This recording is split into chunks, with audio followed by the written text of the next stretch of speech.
Vale. Bueno, según el proyecto global de monitoreo de los medios, que surgió de la cuarta conferencia de la mujer en Beijing y que analiza la representación de las mujeres en los medios, hay muy pocas mujeres en las direcciones de periódicos u otros medios de comunicación y se da una división sexual del trabajo en las redacciones, ¿no? Donde, por ejemplo, las mujeres estamos segregadas en las áreas blandas, ¿no? Las llamadas áreas blandas y las categorías laborales más inferiores, ¿no? ¿Cómo impacta esto en el derecho a la información y qué posición tiene la Federación Internacional de Periodistas sobre el tema? En ese sentido se da una tremenda paradoja porque por lo menos lo que más conozco que es Latinoamérica hay un fenómeno muy claro que es el tema de la feminización del periodismo. Si uno revisa los números de las facultades de comunicación social o escuelas de periodismo de buena parte de los países de Latinoamérica y el Caribe, un 70% de estudiantes de periodismo comunicación son mujeres. Si uno va a las redacciones, se da cuenta que ese mismo fenómeno se repite, de que la feminización también está en las redacciones. Pero el gran problema ocurre cuando uno salta a los cargos de dirección, cuando uno intenta ver cuántas mujeres están dirigiendo medios en nuestros países a nivel nacional. Y ahí sí, los números son terribles. Pongo el ejemplo de Perú. En Perú, de todos nuestros diarios impresos de circulación nacional, estamos hablando de cerca de 14. Solo uno es dirigido por una mujer. Y a pesar de que esas redacciones, reitero, están feminizadas. En ese sentido, nosotros desde la Federación Internacional de Periodistas evaluamos que esto responde a varios patrones, pero fundamentalmente a tres. El trabajo de las mujeres en general, y en esto no escapamos las periodistas, son trabajos que suelen ser más precarios que los de los hombres en general, y esto se repite en el periodismo. En el periodismo, una de las cosas de las que, por desgracia, adolecemos hasta hoy son los temas de la brecha salarial. La brecha salarial es una realidad. Hace muy poco, conversando con compañeras de la agrupación de periodistas de la UGT en España, nos decía que en España la brecha salarial en el periodismo estaba alrededor del 25%. Esta es incluso mayor en varios países latinoamericanos. Lo segundo es que nosotros, si bien es cierto, ha habido un progreso en el tema de acceso al mundo laboral, no existen las condiciones, y esto responde a patrones de violencia en el mundo del trabajo, de temas de acoso que son una realidad en el sector. No han habido condiciones para que las mujeres permanezcan y se desarrollen profesionalmente en el sector. Entonces, por temas de acoso y violencia, muchas mujeres abandonan o cambian de lugares de trabajo, ¿no? Y esto al final impacta también en el propio ascenso dentro del medio para llegar a cargos de dirección. Estos fenómenos que también batallan con los temas de conciliación o corresponsabilidad, también son una cosa con la que tenemos que confrontar de manera cotidiana. El tema de que ni siquiera se tenga en cuenta, y en pandemia lo hemos visto, no ha venido con la pandemia, pero lo hemos visto de manera más visible, el tema de que las mujeres, y en el sector nuestro, las mujeres periodistas tengan que cumplir no solo doble jornada, a veces triple por el tema de las responsabilidades que puedan tener en el ámbito sindical o de alguna organización. Esta sobrecarga también hace de que se vea impactado en sus posibilidades de ascenso en el mundo laboral. Tú hablabas de las secciones blandas para las mujeres, y eso, por desgracia, todavía es una realidad.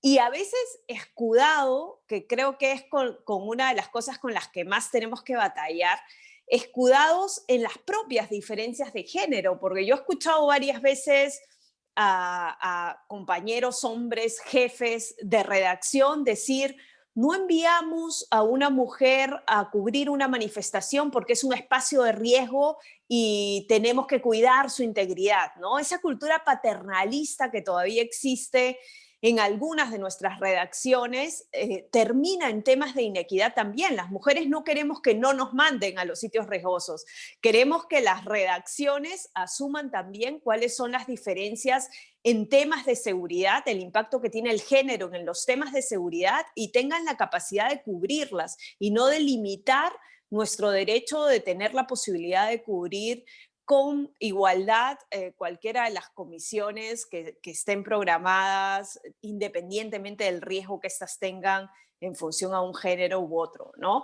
¿Cómo impacta esto el derecho a la información? Tremendamente. O sea, cuando a una mujer sufre temas de violencia o una mujer es discriminada en el sector laboral, esto va, al no tener mujeres en la cobertura, va a permear también esa visión igualitaria y plural que debe haber desde las redacciones y esto termina resintiendo el derecho a la información del ciudadano, porque al final nosotros trabajamos para que la ciudadanía esté debidamente informada y donde no hay mujeres, y no hablo solo del sector de los medios, hablo también de los sindicatos y de las estructuras de gobierno, donde no hay mujeres, y eso está demostrado en la práctica, los temas y la agenda de género está relegada.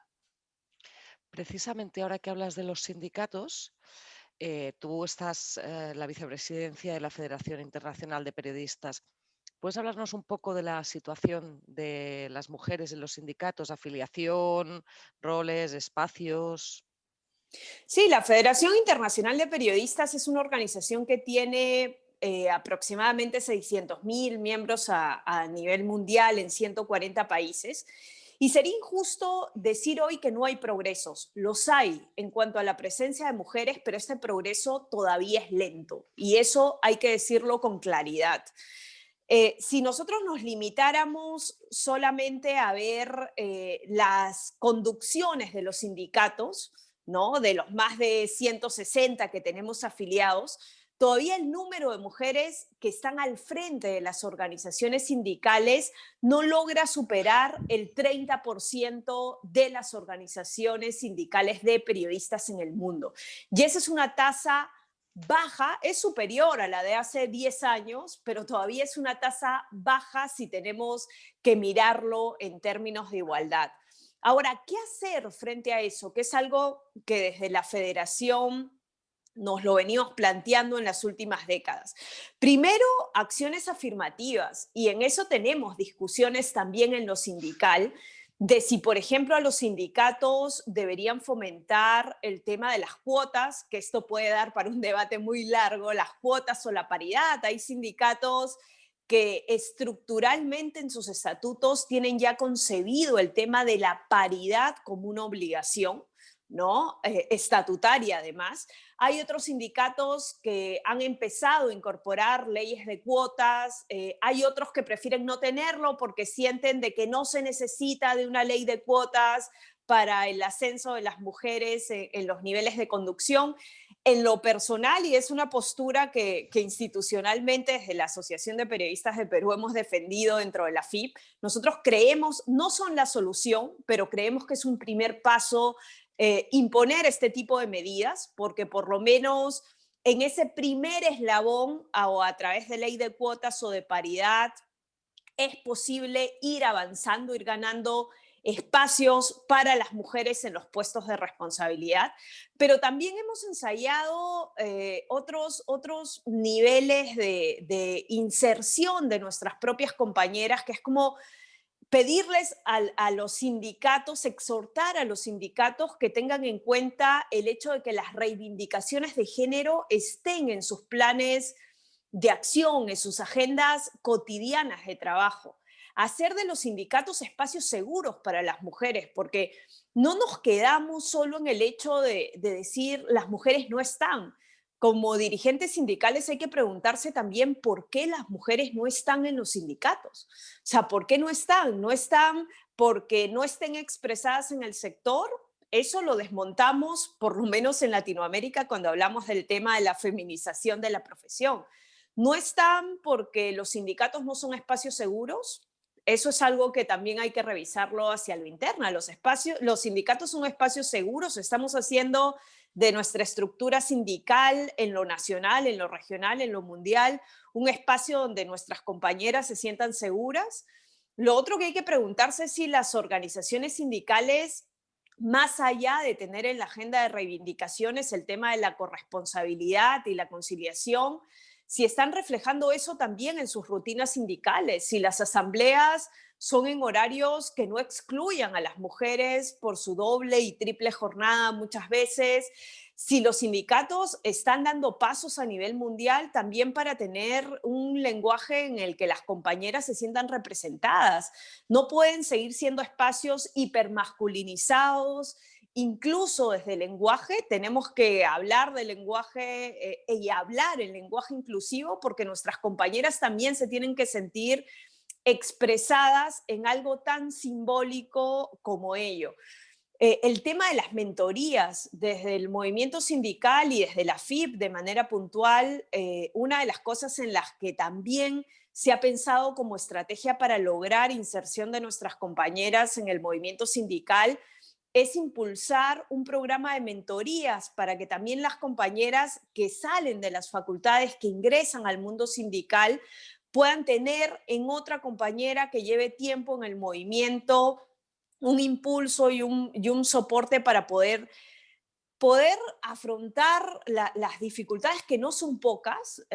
Yo recuerdo haber entrado al movimiento sindical cuando salía de la facultad, cuando tenía 18, 19 años y las culturas, y esto puede variar de un continente a otro, pero en Latinoamérica la cultura patriarcal que hace 20 años había en el movimiento sindical te excluía de primera.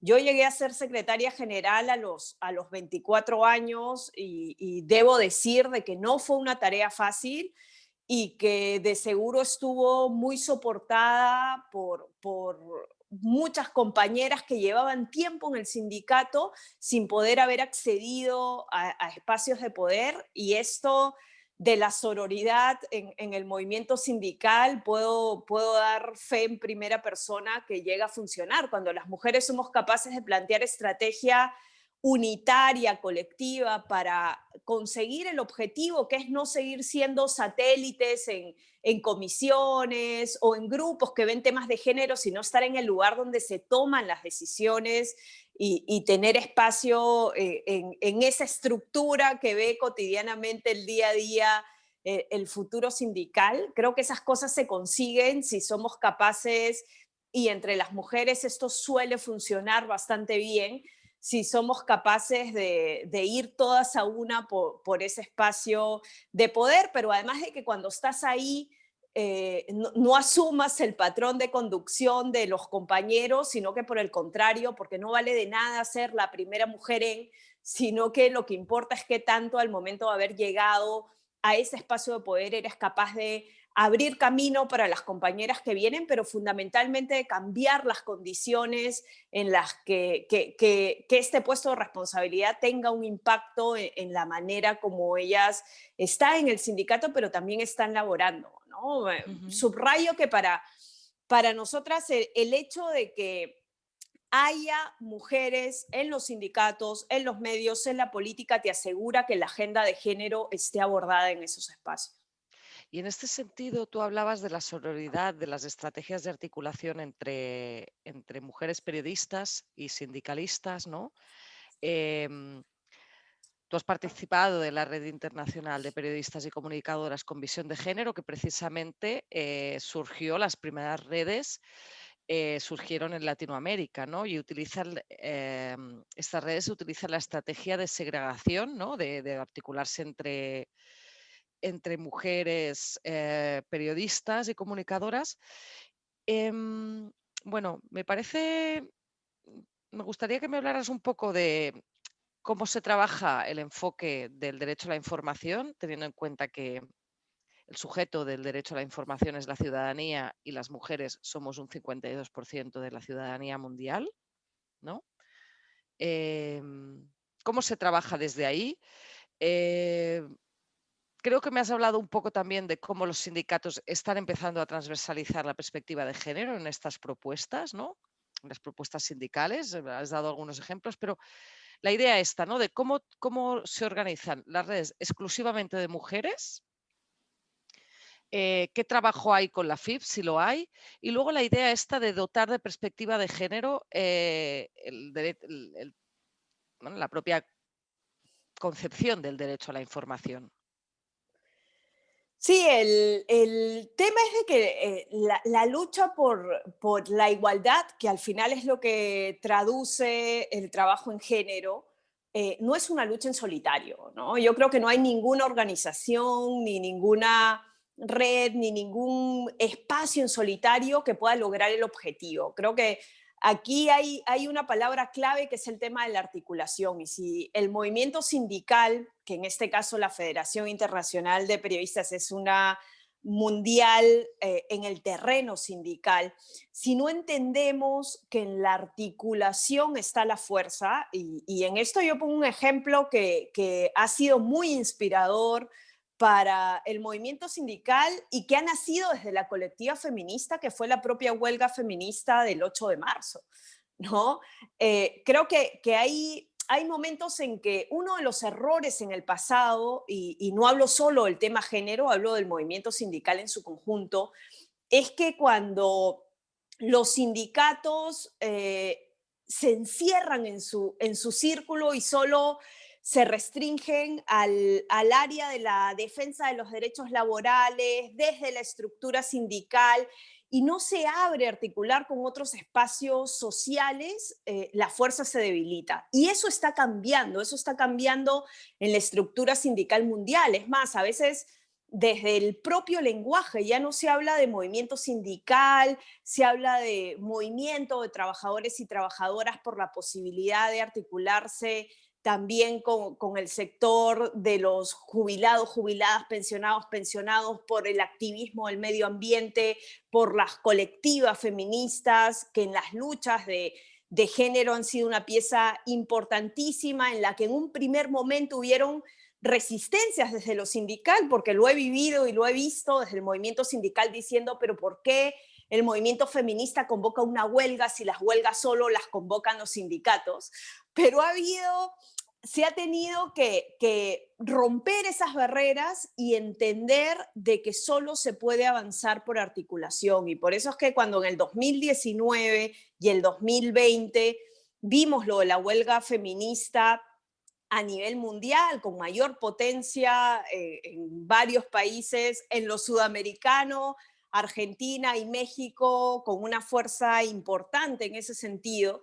Esto solo se ha podido lograr cuando el movimiento sindical se da cuenta de que en temas de género y en temas de igualdad, si no hay articulación, no se funciona.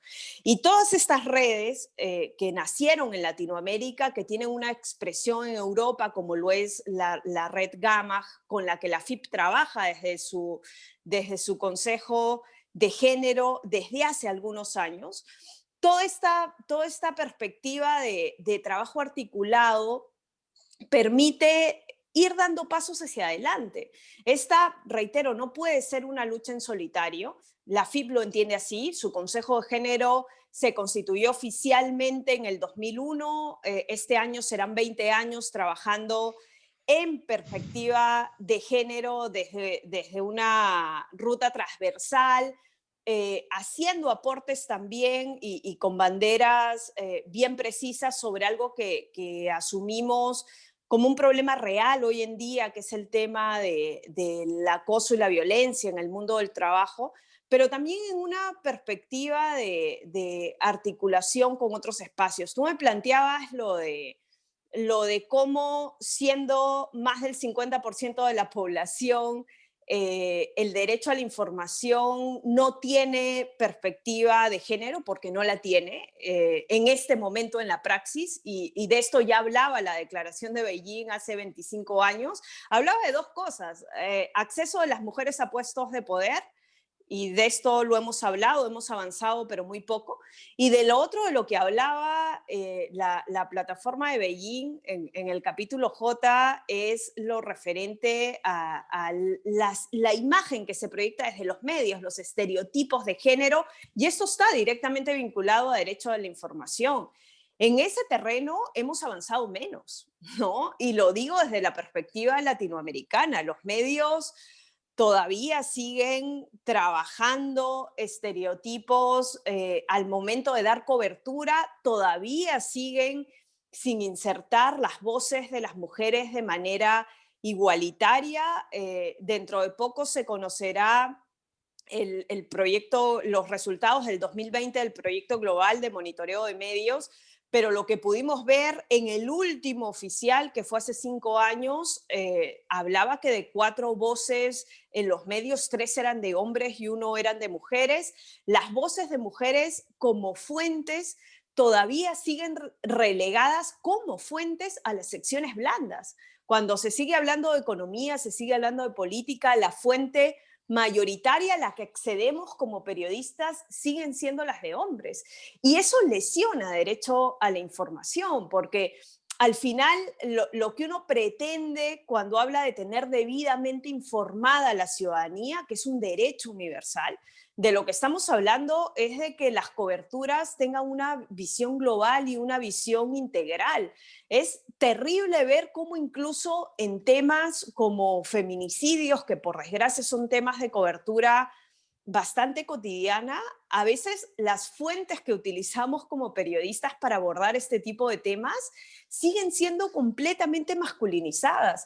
Y ese sí es un ejercicio de autocrítica que hay que hacer desde el periodismo y hay que hacer como periodistas, porque sí es algo en lo que nosotros podemos contribuir. Uno como periodista, hombre y mujer, tiene que pensar de hacer un balance de género en las voces que va a consultar y que va a citar en un artículo o en una nota. Tienes que saber de que cuando escribes de determinados temas no puedes terminar cayendo en la revictimización. Tienes que saber de que las notas en determinado aspecto tienen que tener una visión también orientadora, entender que el tema de los feminicidios, que por lo menos ahora ya hablamos de feminicidios, que hasta hace algunos años seguíamos hablando de crímenes pasionales. Creo que en ese sentido hemos podido dar un pasito hacia adelante, pero entenderlos no como cuestiones privadas, entenderlos como temas de salud pública también. Y en ese sentido nosotros no, nos cuesta entender de que en una población que es mayoritariamente femenina y que en esto no lo estamos inventando, vamos a las cifras comunes y silvestres, ni siquiera en las políticas públicas está presente en su mayoría la perspectiva de género cuando debería ser una obligación, y una obligación por composición de la ciudadanía a nivel mundial fundamentalmente. Has hablado en varias ocasiones de el acoso, ¿no? A mujeres periodistas, el acoso sexual y por razón de sexo en las redacciones. Hay un convenio, el 190 de la Organización Internacional del Trabajo, para eliminar este tipo de acoso y la FIP lo está trabajando. ¿Nos podrías contar un poco cómo se encuentra la reivindicación por la firma del Estado español en este momento? Y bueno, también sí que has hablado un poco, ¿no?, del impacto que tienen las violencias machistas contra mujeres periodistas en el derecho a la información y también en general. Pero que nos cuentes un poco qué trabajo estáis haciendo y cuál es la situación mm, más allá a nivel mundial, a nivel Estado español, ¿no?, teniendo en cuenta que el seminario es aquí.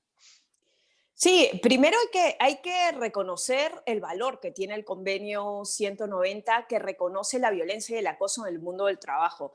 Es el primer instrumento internacional a nivel laboral que reconoce la violencia en el mundo del trabajo.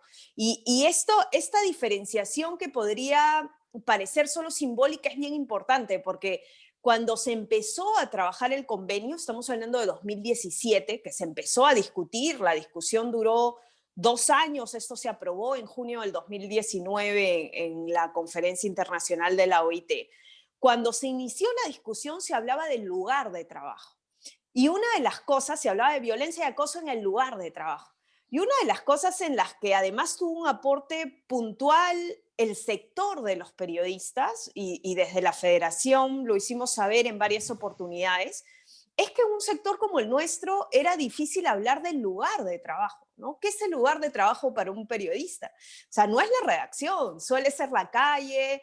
¿Qué es un lugar de trabajo? Y ahora en la pandemia lo estamos viendo. ¿Qué es un lugar de trabajo para el que hace teletrabajo? ¿No? Entonces, el haber dado el salto de no hablar del lugar de trabajo, sino de hablar del mundo del trabajo, es un salto cualitativo bien importante, porque no solo en nuestro sector, en general, para un trabajador el convenio cuando habla de mundo del trabajo también está hablando del sector que tienes que transitar al desplazarte de tu domicilio al lugar de trabajo si lo haces físicamente. También estamos hablando del soporte tecnológico, porque si como periodistas tenemos que interactuar en plataformas digitales, en redes sociales, eso también está incluido en el convenio, pero también lo incluyes en la concepción del mundo del trabajo. Y eso no es un detalle menor y No. especialmente para el sector nuestro ha sido bien importante que no nos quedemos en la concepción del lugar, sino que saltemos a mundo del trabajo. Lo segundo importante en el convenio 190 es de que nadie queda fuera del convenio, porque esta también fue una discusión que la pudimos seguir profunda, en la que solo se quería que el convenio aplique a quienes tenían un trabajo en el sector formal, no se quería concebir a los autónomos, mucho menos a los becarios o becarias o voluntarios o voluntarias. El convenio al final se aprobó con una concepción integral. Están concebidos todos los trabajadores y trabajadoras en el mundo del trabajo que sufran violencia y acoso, pueden tener un contrato formal o no, pueden ser becarios, becarias, pueden ser voluntarios o voluntarias. Nadie se queda fuera del convenio y eso hace que también sea un instrumento valioso. Lo tercero, ¿cómo activa un convenio? Un convenio es una obligación para un Estado que lo ratifica, ¿no? Y aquí sí debo decir, a nivel mundial hubo mucha expectativa en que España sea de los primeros países en ratificar el convenio por la tradición que tiene un gobierno que por lo menos desde el discurso le apuesta al tema de la igualdad, a la erradicación de todo tipo de violencia. Hubo gran expectativa en que España fuera, si no el primero, el segundo que ratificara este instrumento. Lamentablemente hoy, más de un año después de aprobación del convenio, casi un año y medio, hay que decir que España todavía no lo ha ratificado. Quienes lo han ratificado ha sido Fiji, ha sido Italia, Argentina, Uruguay y hasta hace muy poco Ecuador.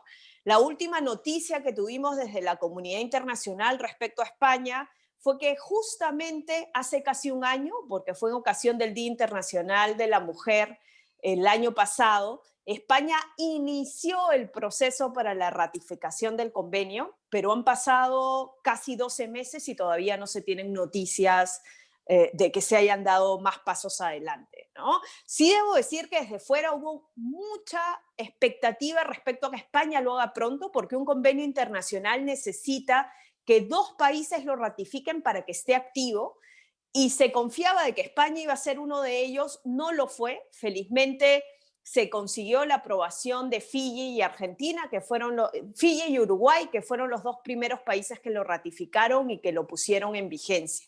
Ahora, ¿por qué es importante este convenio? Primero, porque lo que va a hacer una vez de que lo ratifique un país, en este caso, si España lo ratificara ahora de cara al Día Internacional de la Mujer, que se va a cumplir un año que inició el proceso de ratificación, lo que va a hacer es obligar al Estado español a adaptar toda su legislación a lo que señala el convenio. Es un convenio, además, de que se aprobó en una instancia tripartita, donde está gobierno, donde están empresarios, trabajadores y trabajadoras. ¿Esto qué quiere decir? Que el empresariado no va a poder sacar el cuerpo y no asumir su responsabilidad de prevención en temas de violencia y acoso. Y para los trabajadores y trabajadoras, el convenio se convierte en un instrumento más que se puede llevar a las mesas de negociación colectiva, ¿no? Estamos hablando del mundo del trabajo, de violencias en todos los soportes, ahora y especialmente en el periodismo, lo estamos sufriendo con el tema de interacción en plataformas digitales. pero además estamos hablando de un convenio que consiguió una recomendación. O sea, en la Organización Internacional del Trabajo se consiguió convenio que va a obligar a los estados y recomendación que de alguna forma les marca el camino por el que hay que ir. Ujú. El tema de las violencias machistas online contra periodistas es especialmente importante porque, bueno, las periodistas y las mujeres con relevancia pública están entre los tres perfiles de mujeres que son más violentadas en las redes. Em, Más allá del convenio, ¿qué, ¿de qué forma se articulan las organizaciones y sindicatos, las organizaciones sociales, sindicatos para afrontar estas violencias junto con la sociedad civil organizada? El ciberacoso es un problema neurálgico hoy en el periodismo, neurálgico. Lo era antes de la pandemia, ya lo era, y se ha profundizado con el tema de la pandemia por una obvia razón, y es que casi toda nuestra interacción como periodistas, incluso al momento de vincularnos con las fuentes, se da a través de plataformas digitales. En los tiempos rígidos de la cuarentena, para un periodista o una periodista era imposible casi hacer un contacto físico con una fuente. Todo se trasladó a sistemas digitales. El tema de sobreexposición en redes a partir de un incremento que ha sido exponencial también de ciudadanía en redes sociales ha elevado el nivel de vulnerabilidad en esos espacios. Es un problema neurálgico del que ya no hablamos a partir de la pandemia, que ya veníamos trabajando desde antes. Hay medios, el sindicato de periodistas de Reino Unido tiene varios instrumentos trabajados en cómo afrontar el tema del acoso en redes, cómo hacerlo además desde los medios, pero cómo aportar desde los sindicatos. En esto creo que también hay que valorar el hecho de que hay muchas organizaciones hoy a nivel mundial que son expertas en derechos digitales. En América Latina hay muchísimas y buenas. Fundación Carisma en Colombia, R3D en México, Derechos Digitales en Chile, que son organizaciones, Hiperderecho en Perú, que están trabajando de la mano de los sindicatos de periodistas y de las organizaciones que velan por temas de libertad de expresión. Primero, para entrenar a los periodistas en temas de seguridad digital, porque acoso y hostigamiento en redes no es solo un insulto, no es solo una amenaza de muerte, es también suplantación de identidad. Nosotros hemos tenido casos de colegas a quienes les crean perfiles falsos para suplantar su identidad en redes y sobreexponerla a través de comentarios o posiciones respecto a diversos casos, sobreexponer sus temas de seguridad en esos espacios. Ciberacoso también es cuando alguna fuente o algún actor político revela los datos personales, números de teléfono y demás de periodistas para sobreexponerlo a un hostigamiento a nivel de redes. Esos casos se han vuelto, si ya existían, con los temas de la pandemia se han vuelto más cotidianos, y aquí hay responsabilidades y desde la federación lo hemos dicho, los sindicatos y los medios lo que podemos hacer es entrenar a nuestros colegas en temas de seguridad digital, darles apoyo emocional, porque el impacto que tiene el acoso en redes a nivel de nuestros colegas es terrible. El impacto incluso en su salud, no solo emocional, en la salud física, en cómo esto termina impactando en la salud física. Por desgracia, estos ataques lo que buscan es que las mujeres, porque están mayormente orientados a mujeres periodistas, de que estos ataques lo que buscan es silenciar esas voces, que las mujeres terminen cerrando sus cuentas, terminen abandonando el espacio digital, pero en esto no nos quedamos solo en lo que podemos hacer como sindicatos, aquí hay responsabilidades. Y la primera responsabilidad está enfocada en esas divisiones que se pueden llamar de distinto modo en nuestros países, de policía dedicada al ámbito informático, en el caso nuestro se llama de delitos de alta tecnología o demás. esos factores, el Estado ahí tiene una gran responsabilidad, porque estas unidades especializadas de la policía que rastrea delitos por medios informáticos, debería actuar con celeridad cuando se está acosando, hostigando, amenazando a cualquier ciudadano, pero en este caso hablo en nuestro sector de nuestras compañeras periodistas o compañeros, que algunos también lo son, así sean mayoritarias las mujeres, también a nuestros compañeros los hostigan, acosan y amenazan por redes por su trabajo periodístico. En el caso de las mujeres, por su trabajo periodístico, pero también por el hecho de ser mujeres, lo que aumenta nuestra vulnerabilidad. El tipo de ataque a nuestras compañeras es un ataque particular que no se replica al que se da a nuestros compañeros. En el caso de las mujeres periodistas, es siempre un ataque a la intimidad personal, a la intimidad familiar, al entorno familiar. Es siempre un ataque sexista, que viene de cuentas trolls muchas veces, pero siempre hemos dicho, una cuenta troll no es un bot, no es una máquina, siempre hay gente articulando detrás de estas cuentas. Y termino aquí, y la otra responsabilidad que vemos está en las plataformas digitales. Y eso, la Federación Internacional de Periodistas acaba de sacar un comunicado hace algunas semanas llamando a la responsabilidad de las plataformas, porque las plataformas, Facebook, Twitter, Instagram, TikTok, tienen mecanismos ahora, por ejemplo, cuando se trata de desinformación, pero ¿qué hacen cuando se está amenazando, hostigando a una mujer periodista en redes? ¿Por qué no reportamos al reportar esos perfiles? ¿Por qué no cancelan esos perfiles de manera inmediata? No lo hacen y tienen que asumir su responsabilidad al final como plataforma a través de la cual se está amenazando, hostigando o agrediendo a una colega periodista, y eso lo están sacando de gratis. Bueno, muchísimas gracias. Ha sido una entrevista impresionante, de verdad. Ha sido un placer entrevistarte.